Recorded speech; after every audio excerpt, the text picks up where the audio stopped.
2025 Brazil के बेलेम शहर में दुनिया के सबसे बड़े जलवायु सम्मेलन COP30 की शुरुआत होती है। एक ऐसा सम्मेलन जो यह तय करेगा कि आने वाली पीढ़ियों को सांस लेने का हक मिलेगा या नहीं। 10 साल पहले 2015 में पेरिस एग्रीमेंट ने एक सपना दिखाया था कि हम धरती को 2 डिग्री सेल्सियस से ज़्यादा गर्म नहीं होने देंगे और कोशिश करेंगे कि यह बढ़ोतरी 1.5 डिग्री सेल्सियस से नीचे ही रहे। लेकिन आज जब यह सम्मेलन फिर से बुलाया गया है, दुनिया बिखरी हुई लग रही है।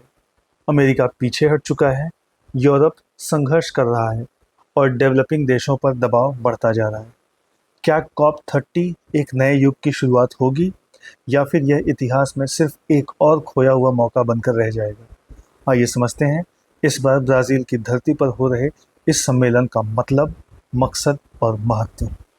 COP यानी कॉन्फ्रेंस ऑफ पार्टीज, यह संयुक्त राष्ट्र के UNFCCC यानी कि United Nations framework convention on climate change का वार्षिक शिखर सम्मेलन है। इसकी शुरुआत 1995 में बर्लिन में हुई थी। हर साल यह सम्मेलन अलग अलग देशों में होता है, जहां दुनिया के लगभग 200 देश मिलकर जलवायु संकट से निपटने की रणनीति बनाते हैं। COP21 जो कि 2015 में पेरिस में हुआ था, पेरिस एग्रीमेंट बना जिसमें यह तय हुआ कि तापमान वृद्धि को 2 डिग्री सेल्सियस से नीचे रखना है। COP26 ग्लासगो में हुआ था। कई देशों ने नेट ज़ीरो बाई 2050 का लक्ष्य घोषित किया। फिर आया COP28 UAE में 2023 में हुआ। यहाँ पर पहली बार ग्लोबल स्टॉक टेक हुआ, जिसमें पता चला कि दुनिया अब भी अपने लक्ष्यों से बहुत पीछे है। और अब COP30 ब्राज़ील 2025, इसे कॉन्फ्रेंस ऑफ इम्प्लीमेंटेशन कहा जा रहा है, यानी अब बातों से आगे काम की बारी है। क्यों खास है COP30? इस बार का COP कई मायनों में ऐतिहासिक है, क्योंकि यह पेरिस एग्रीमेंट के 10 साल पूरे होने के बाद हो रहा है। अब वक्त है यह देखने का कि दुनिया ने वादों को निभाया या तोड़ दिया। लेकिन शुरुआत से ही माहौल ख़राब है। अमेरिका ने एक बार फिर पेरिस एग्रीमेंट से खुद को अलग कर लिया है। यह वही अमेरिका है जिसने 2017 में भी यही कदम उठाया था, लेकिन इस बार इसकी भाषा और भी सख्त है। टैरिफ की धमकियाँ, क्लीन एनर्जी पर अड़चनें और IMO यानी इंटरनेशनल मैरीटाइम ऑर्गेनाइजेशन में फॉसिल फ्यूल से हटने वाले प्रस्तावों को रुकवाना, यह सब दिखाता है कि विश्व की सबसे बड़ी अर्थव्यवस्था क्लाइमेट चेंज को अब भी पॉलिटिकल बार्गेनिंग का मुद्दा बना चुकी है। दिलचस्प बात यह है कि इस बार का विवाद सिर्फ राजनीतिक नहीं, वैचारिक भी है। बिल गेट्स, जो कभी क्लीन एनर्जी के सबसे बड़े समर्थक थे, अब कहते हैं कि क्लाइमेट चेंज कोई एग्जिस्टेंशियल खतरा नहीं है। डोनाल्ड ट्रंप ने इस बयान को अपनी नीति की जीत बता दिया है। उन्होंने कहा, यह तो हमारे विचारों की पुष्टि है, लेकिन सवाल यह है, क्या यह नज़रिया सिर्फ आर्थिक स्वार्थ है? क्योंकि जब दुनिया क्लीन एनर्जी में भारी निवेश कर रही है, तब अमेरिका की आइसोलेशनिस्ट पॉलिसी इसे खुद ही पीछे ढकेल रही है। अब देखते हैं ब्राज़ील की भूमिका क्या है। ब्राज़ील का शहर बेलेम इस बार COP30 की मेज़बानी कर रहा है। अमेज़न रेन फॉरेस्ट, जो पृथ्वी के फेफड़े माने जाते हैं, यहीं पर फैला है। इसीलिए ब्राज़ील ने इस COP को इम्प्लीमेंटेशन COP कहा है। यहाँ फोकस इन चीज़ों पर रहेगा। पहली चीज़, क्लाइमेट एडाप्टेशन के लिए फाइनेंस मैकेनिज़्म तैयार करने पर। दूसरा है फॉरेस्ट कंजर्वेशन पर। और तीसरा है कार्बन क्रेडिट मार्केट्स को मजबूत करने पर। ब्राज़ील ने एक नया प्रस्ताव भी दिया है, ग्लोबल क्लाइमेट काउंसिल बनाने का, जो जलवायु मामलों पर UN की जगह एक डिसिसिव बॉडी की तरह काम करे। यह प्रस्ताव इसलिए ख़ास है क्योंकि अब दुनिया को केवल चर्चाओं नहीं बल्कि निर्णयों की ज़रूरत है। इस बार का सम्मेलन इंडिया, चाइना, ब्राज़ील और साउथ अफ्रीका जैसे डेवलपिंग देशों के लिए भी एक अवसर है, क्योंकि अब समय है कि ये देश केवल विक्टिम्स ऑफ क्लाइमेट चेंज नहीं बल्कि लीडर्स ऑफ ग्रीन ट्रांजिशन बने।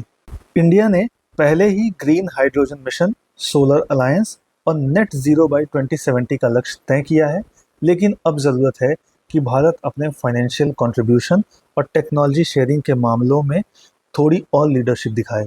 अगर इंडिया आगे आता है तो वह न केवल ग्लोबल साउथ की आवाज़ बनेगा बल्कि क्लाइमेट लीडरशिप में एक निर्णायक शक्ति भी बन सकता है। लेकिन रास्ता आसान नहीं है।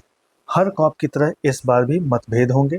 डेवलप्ड देश चाहेंगे कि विकासशील देश अपने एमिशंस घटाएं, जबकि डेवलपिंग देश कहेंगे पहले आपने धरती को प्रदूषित किया, अब हमें बढ़ने का हक दीजिए। इस विवाद में असली सवाल यह है, क्या कोई ऐसा समझौता बन पाएगा जो सभी देशों को साथ लेकर चले, या फिर COP30 भी इतिहास की फाइलों में दफन हो जाएगा। बेलेम की मिट्टी पर इस वक्त जो बहस चल रही है वह केवल पर्यावरण की नहीं बल्कि मानव अस्तित्व की है। यह सिर्फ एक कॉन्फ्रेंस नहीं बल्कि यह भविष्य की कहानी का अगला अध्याय है। अगर COP30 में ठोस कदम उठाए जाते हैं तो यह धरती आने वाली पीढ़ियों को सांस, बारिश और हरियाली दे सकती है। लेकिन अगर यह अवसर फिर खो गया तो शायद अगली बार COP आयोजित करने के लिए इतनी ठंडी धरती बचे ही नहीं।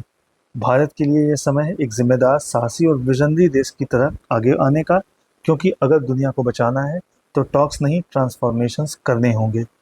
यह COP30 सिर्फ एक सम्मेलन नहीं बल्कि एक फाइनल वार्निंग है कि अगर हमने अभी भी कुछ नहीं किया तो कल शायद बहुत देर हो जाएगी।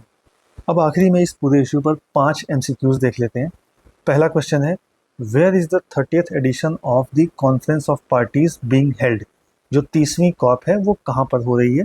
Option A Paris France, option B न्यूयॉर्क USA, option C Belem Brazil, या फिर ऑप्शन डी जेनेवा स्विट्जरलैंड। जो भी सही आंसर है आप कमेंट बॉक्स में बताएं।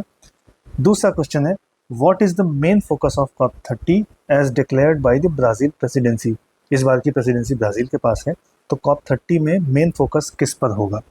Option A drafting new climate treaties, option B climate implementation of previous commitments, option C introducing a new Paris agreement, या फिर option D reducing global trade tariffs. जो भी सही आंसर आप कमेंट बॉक्स में बताएं।